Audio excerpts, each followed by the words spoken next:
Stop hoarding toilet paper. Stop hoarding paper towels. Stop hoarding hand sanitizer.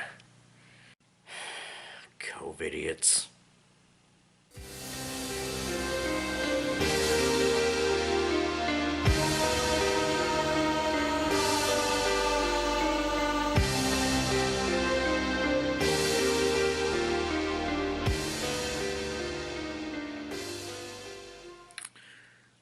Well, it's been another 2 weeks since my last video, and I don't really have a whole lot of new stuff to talk about. Life is still pretty much the same. I mean, I guess it kind of feels like this is the new normal, even though my life hasn't really changed all that much with the quarantine and all. Oh, I did have a less than 100% successful grocery shopping trip last week. I needed to buy paper towels, and there were no paper towels on the shelf. So, yeah, people are still hoarding it, or a lot of people are just going out and buying it as soon as they can, whatever the case may be. But luckily, my dad has been fairly successful with grocery shopping because he goes early in the morning on like the day that's designated for seniors.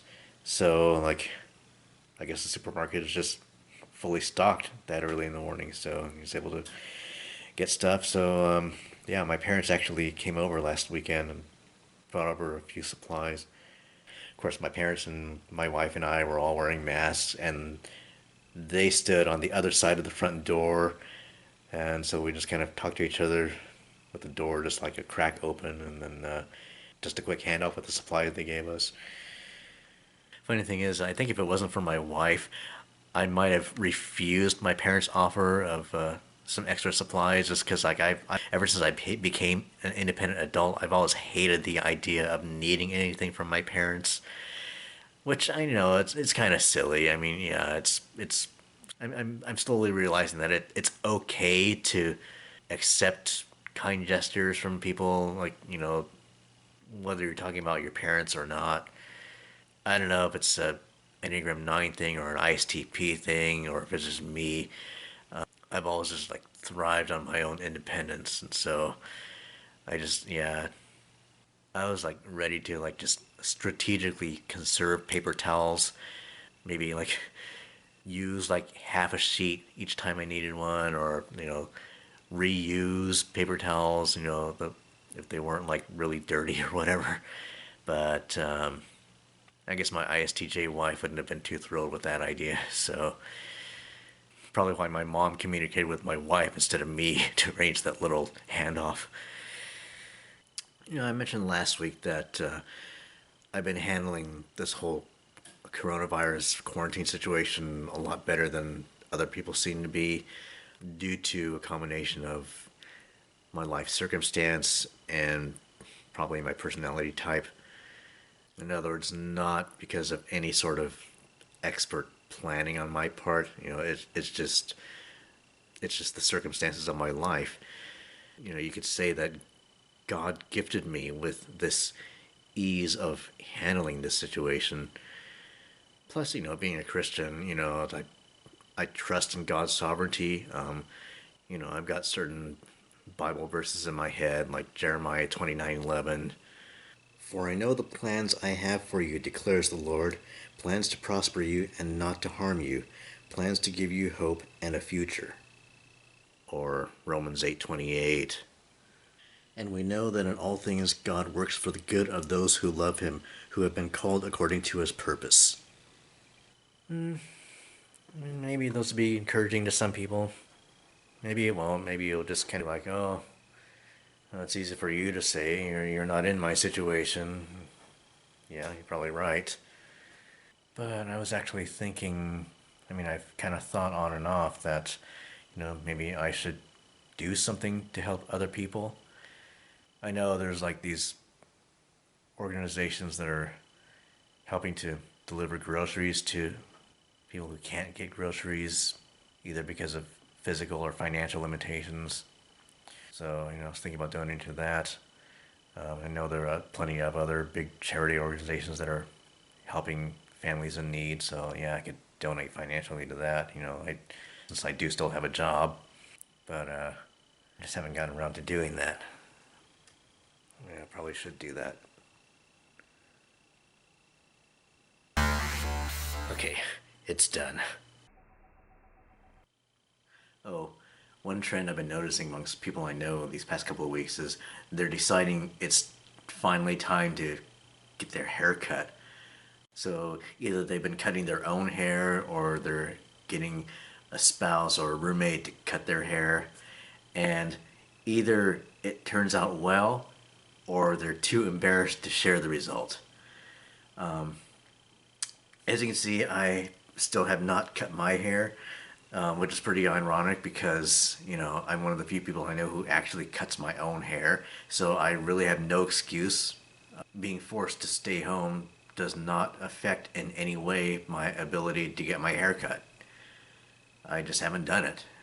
And like I mentioned, I mentioned this in my last video, that I just haven't felt the need to do it.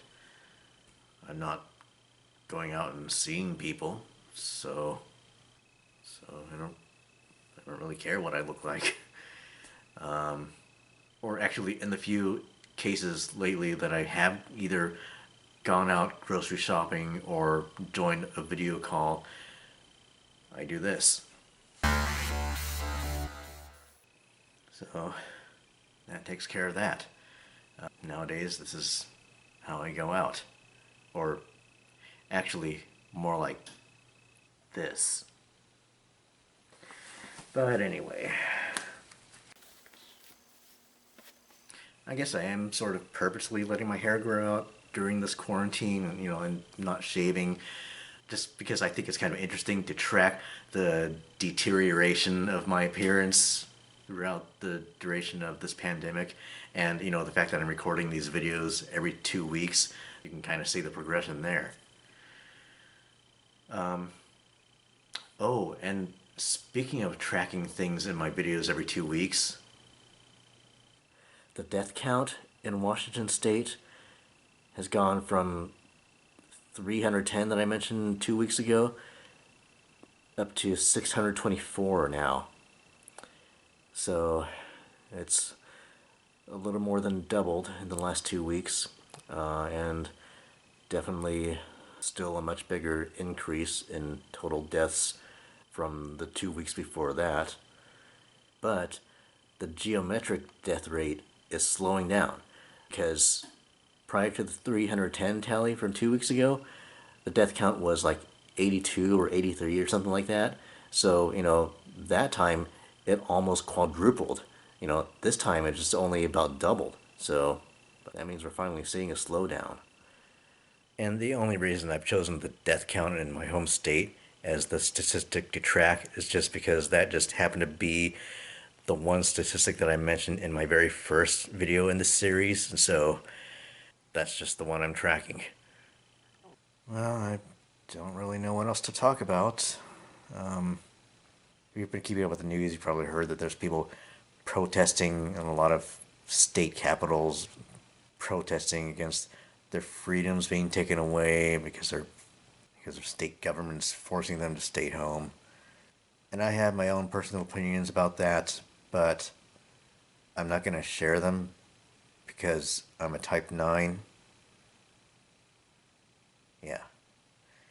So I'm just continuing to do my part, staying socially isolated, which, isn't really that hard for me to do.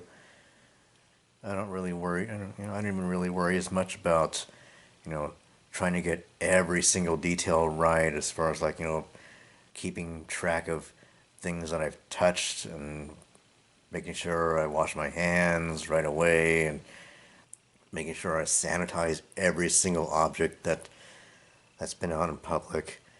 I try my best to keep track of these things and to make sure I'm staying safe.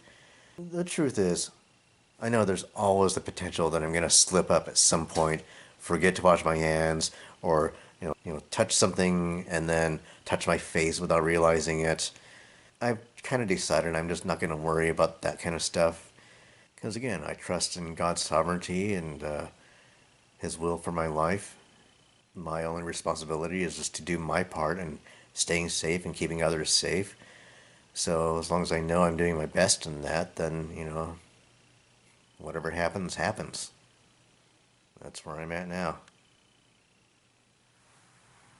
Oh, gross.